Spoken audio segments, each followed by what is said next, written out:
Hello my fellow dweebs and welcome to my season 2 finale reaction of Infinity Train. When we last left our girl MT, she was gonna try and figure out how to get herself a number, and I hope she can so her and Jesse can be together, and also just so she can get off the train and live her own life. These two episodes are called The Tape Car and The Number Car, and let's get watching. I need you to be ready. No turning into stuff that'll slow us down like a snail or a broken car or... I don't think I can take you with me. I know, and that's gonna break Even my if I little could, heart. you wouldn't be happy out there. You're not my pet. You're my friend. You know that, right? Oh, that's very, very cute. Oh, here we go. Oh, she's just gonna wreck this guy's life so she can get a number. Oh, I hate it, I hate it, I hate it, I hate it. Thank you for returning to your home. Ew, what? No. Okay, good. For every problem, there is a documentary. Give me a break. We're now en route Oh, to she the hates car. it. Off, please. This is where all No, the no. magic happens. I'm going to guess what Atticus is doing right now. 1, barking. 2, rolling over. 3. Are we he's gonna dead. get to see All Atticus? dog bones on the side of a long-forgotten road. 4, he's only playing dead. We're here! What? I feel like this season is more anime inspired than season 1 was, like in the way the animation is. The way she was sleeping was very anime. Ugh. How many people do they have on this thing? Spiders and snakes? This is not my episode for Alan Dracula. Maybe we can leave him behind. I'm kidding. I can't tell if it doesn't see them or if it doesn't just seem to be bothered by them. Oh. Mom, this one! That's a bearded dragon. It's everyone's film strips. It was an accident! Honey, I told you not to... What is this?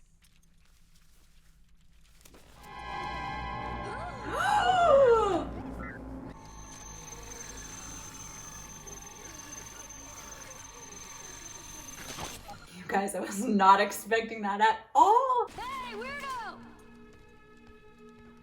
Yeah, that's what I thought. on. They didn't seem to be paying her any mind. They're busy working on their next great film. Alright, well, she might be on her way to getting a number, so this is progress. I think. Oh, you guys, what about Alan Dracula?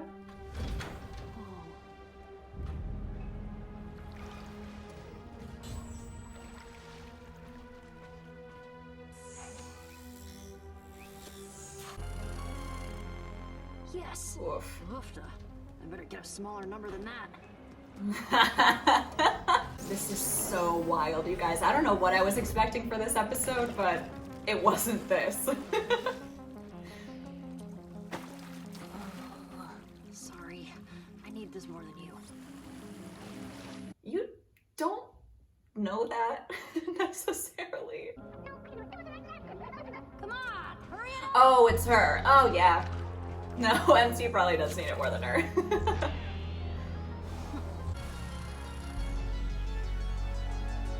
Oh, I was worried about that. Listen to me! You don't think I deserve a number, do you? Would you give a number to some lady who was sad about her dead lizard? How is that fair? What? Do I need a sad lizard story? Is that it?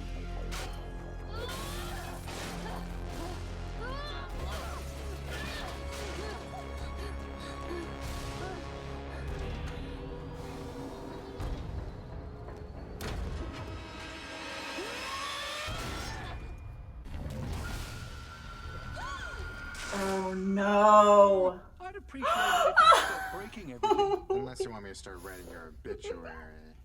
Oh, I was hoping One was gonna show up at some point in season 2. I mean, I know he was in the pod documentary, but I'm glad that we get to see him in the not flesh in the metal. I was definitely worried that because MT is a reflection that she wasn't gonna be able to get a number, so I wasn't entirely surprised that it worked out that way. But man, that scene still broke my heart. And this episode exceeded any expectations I may have had for it. The fact that we got to see so much of what goes on behind the scenes in the Infinity Train and when the passengers arrive was so cool. And it also answered some unanswered questions from season 1, like how do they have those tapes of people's lives? And something I don't think I've mentioned before that I really love about this show is the fact that the aesthetic is such a mix between sci-fi and fantasy. There's so many sort of magical things that go on inside the train and in the different cars, but I like that the show always finds a way to explain it in a way that seems logical, either from a technology perspective like we saw in this episode, or a couple episodes back, I think it was during the Lucky Cat episode, when MT was explaining to Jessie the reasons why the funhouse mirrors work the way they do. Although I will say, something I just thought of that I never thought of before. Does Jessie have a reflection that also exists inside the chrome car? Like, he obviously has a reflection because he's a human, but did that car exist strictly for Tulip? Or does that car exist on its own and Jessie could have stumbled across it and freed his own reflection? It's an interesting thought. I mean, too late now because Jessie's off the train, but it's just kind of fun to think about. Anyways, oh my gosh, enough of me talking your ear off. Let's get watching the last episode. You're exactly where you're supposed to be. No. No? No. Give me my exit. You can't have an exit. You don't have a number. Oh, take my memories. Tape me. I don't care. Let's do it. No, you'll stay and keep helping. You're so good at it. He can't be at 0 but also in process. So if he's being processed... Then he's back on the train. Field trip to the passenger farm. The passenger farm. Oh no. Jessie. Field trip to the memory What is watching he machine. doing back? A tape has never started on the train before. Remember, you can't spell escape without companionship. Companion shape? Companionscape. Conscapianship. No. Hey, come back! Oh, just give it up Explain one. anything? Look, you've got co-star billing now. But you'll probably be paid less because Hollywood breeds gender inequality. You can't even help yourself. That's why passengers get on this train in the first place. That's why I love you, 1-1. Jessie? Jessie! Where have you been? Nate! Oh. I wasn't sure I'd see you again. I shouldn't have let those guys hurt you. It's okay. What about you? Kids are so resilient. He's already over it. I just need to sit here and think for a bit. Okay? Okay. I'll go get some food or something. Be right back. I can't leave her there.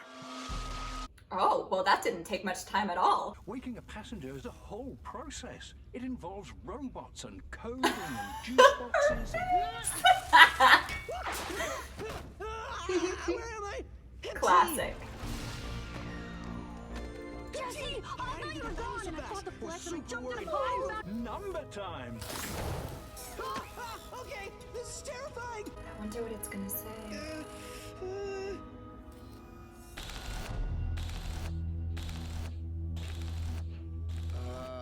Is that supposed to happen? Winky face, tongue out. Why doesn't she go with? Oh no, the Oh, fleck that she doesn't have a survived. number. She has to get off, but she can't get off without a number. He's stuck in a Oh, pool. 1-1. The train can't process it. There's no escape, Sliver! Come on, Leave me dude. alone! Just help me, Sander! Problem solved! Yeah, that would solve things. No, 1-1. I'm confused. What's the purpose of the train again? Oh, it's to help passengers.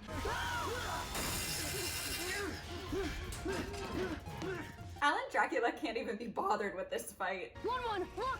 I have a number! So you can give me an exit. That's how it works, right? So we get our Come on, exits? 1-1. Yeah, sure, whatever.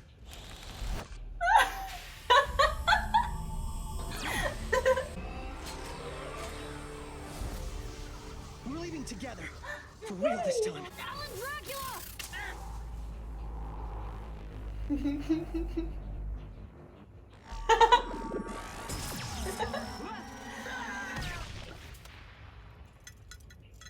cannot believe that is how this resolved. I'm off the train. Yeah. You are. Hi, I'm Nate. Hi, Nate. I'm Lake. Cool name. The soundtrack to this show is so good. Wouldn't it be cool one time? Just once. Oh, you guys. I love a happy ending. And I really, truly cannot believe that Alan Dracula saved the day by eating grass. I guess you can never be sure what to expect aboard the Infinity Train. I will say that the ending of season 2 compared to the end of season 1 didn't hit home quite as hard for me. Don't get me wrong, I still thoroughly enjoyed this season as a whole, and I just love the world of Infinity Train so much. But I do think that season 1 was just such an incredible contained series that it probably was going to be hard for them to top that, at least in my book. And I do think that this season set up some interesting possibilities for plots next season, like with Grace and the Apex, and the fact that 1-1 really had to challenge his logic. It makes me wonder if he'll change the way the train works at all. And we do still have the unresolved character arc of Amelia from season 1. That being said, I would totally be okay if we just never saw her again. And I don't mean that in the awful cold way that it sounds. I just mean that I think there's something to be said for leaving things up to audience interpretation. But hands down, the best part of this episode to me was the very end, when MT chose the name Lake. And at least I am assuming this is why she chose it, but because it's a reflective surface and she doesn't have to be afraid of it anymore. I thought that was really beautiful and also just captures the whole point of this show. As always, thank you so much for watching, guys. Be sure to let me know what you thought of this finale in the comments down below, and I will see you dweebs next week for the start of season 3.